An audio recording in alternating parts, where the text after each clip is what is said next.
So first of all, congratulations on a fine video.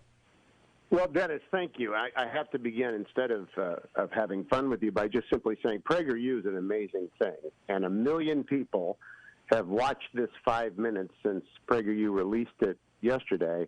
And that's 1 million people who know something about Watergate that they did not know before, which is probably the context, the complete narrative, the whole story, or at least an introduction by which they might judge it. So Prageru is doing amazing work. And when I visited the Prageru studios, which make Tony Stark's house in Iron Man look small, people have to understand that Prageru is a vast industrial complex of truth.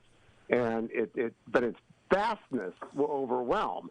Moreover, the average age there is 22, I think. You've got the youngest group of people working there. I'm just so impressed with it. Thank you. Well, they were impressed with you.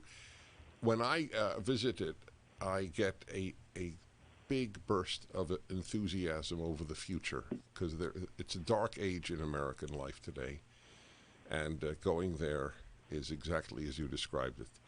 So well, you're bending the curve. Yes. You're bending the curve. Well, when you can get 1 million people to watch a Watergate video in one day. You know, the library is reopened in Yorba Linda. We couldn't have timed it better because it's been closed for a long time. Now it's reopened after 15 months. And we can have that library open for 5 years and get 1 million people to go through the Watergate exhibit and study it. Or we can do a Prageru video and reach 1 million people in a day. It's astonishing. Right. Well, thank you for saying all of that. We touch a lot of people, and we want to touch more. So everybody thinks, I'll let you answer this. You asked an average American, what is Watergate? We use Watergate always, or something gate. What happened at Watergate? What would they answer? A terrible political scandal that Nixon had to resign over. Interesting. That's what they'll say. That's it. Right. That would be it. That would be it. And it's true. That is not an untrue statement. It was a terrible political scandal for which Richard Nixon had to resign. But what you can do in 5 minutes is explain, relative to other scandals, relative to the times, relative to the hatred with which Nixon was held. It was partly anti-communism. It had a lot to do with Elder Hiss. Mostly it's about the media. One thing I didn't say on the video, it hadn't happened when we made it, is I talked about Watergate with former President Trump. And he asked me the same question. A lot of people, would Nixon have survived in the media environment of today? And the answer would be yes.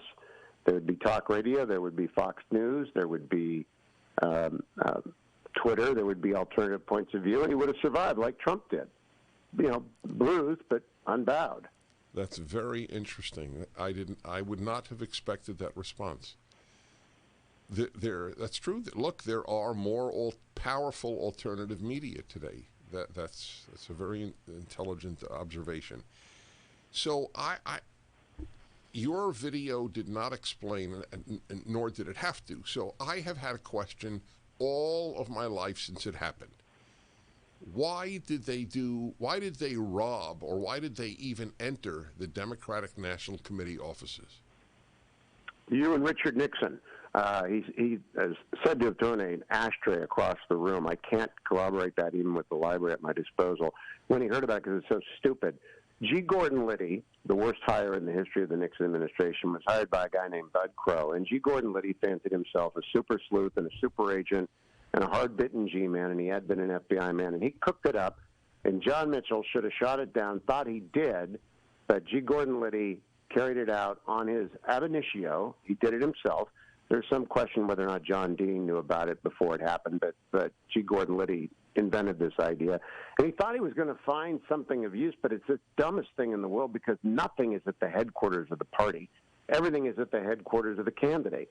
And so if you're going to do an actual break-in for the purposes of political chicanery or intelligence gathering, not that it should ever be done, but if you were doing it in Turkey, say, or in Russia, you wouldn't go to the campaign. You wouldn't go to the party headquarters. You go to the candidate's headquarters. It was dumb. That's what G. Gordon Liddy thought he'd find something. There's an alternative view out there that I don't quite believe about what John Dean sent him there to get. But whatever it was a dumb, stupid idea, and it cost Nixon his second term. It was, tell me if I'm right, it was particularly stupid given Richard Nixon's astonishing victory in the previous presidential election. It's not like this was a man grasping for power. That's an exponential stupid level, because it happened before the 72 election, and McGovern was on his way to the nomination, and he was a sure win. And Nixon might not have known he was going to win 49 states, but he'd gone to China, he'd secured the peace with Vietnam, he'd had détente with Soviet Union. He was going to win in a walk, and so there was no need to go to an empty office to break in to put a bug that didn't work. And Nixon, every historian, even the most critical historians of Nixon, do not believe he knew before the break-in that it was coming. He had no knowledge. He did participate in the cover-up. That's why he was eventually, wasn't quite impeached, but was going to be impeached. Which leads me to the next question.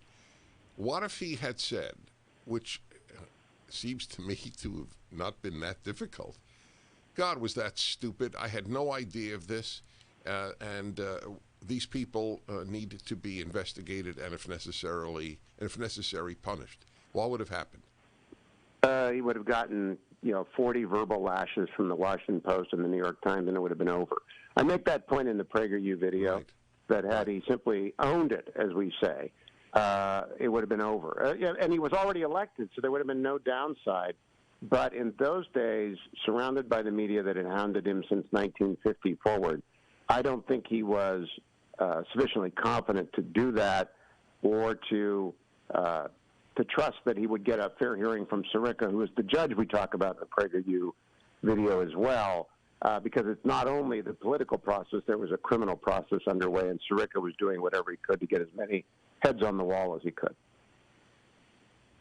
So what prevented Richard Nixon from saying what I just said and what you said in the video? I don't know. I think it's because Richard Nixon did not believe that it would stop there. He eventually asked for Haldeman and Ehrlichman's resignation with the famous explanation, David Frost, that gave my enemies a sword, and they used it. I had to get rid of my senior staff. I didn't do it soon enough. All of that were bad decisions every step of the way that he did not focus on at any given point and simply transparently say, and he knew that. He said so in his memoirs, his fault, his bad call, a genius with a blind spot, and that blind spot was driven by a very accurate awareness of what the media would do with any concession of weakness, but nevertheless, he should have done that. Not burn the tapes. That's the other question we get. Why didn't he burn the tapes? And too much of a historian, too much of an eye on history to have burned the tapes. They're fascinating. But he could have just said, my bad, my campaign people got out of control, they're all fired, the FBI should prosecute the people who organized it. Just basically what we're saying about the people who invaded the Congress on January 6th. They're all criminals. They all ought to be prosecuted to the extent that they are culpable for whatever crime they are charged with. And that's it. That's the only answer, but he didn't give it. You depict a man who was hounded by the media his entire career, and you give a very interesting reason other than politics like anti-communism, and that is that he was not part of the elite. I think that that's a very significant part of your video, and when we come back, I'd like you to expound on it. I'm speaking to Hugh Hewitt, who's a scholar at the Nixon Library, aside from being a professor of constitutional law and a nationally syndicated radio talk show host on the Salem Network. The video is up at DennisPrager.com. It is a perfect example of a video we put up that has zero political intent. It just wishes to educate.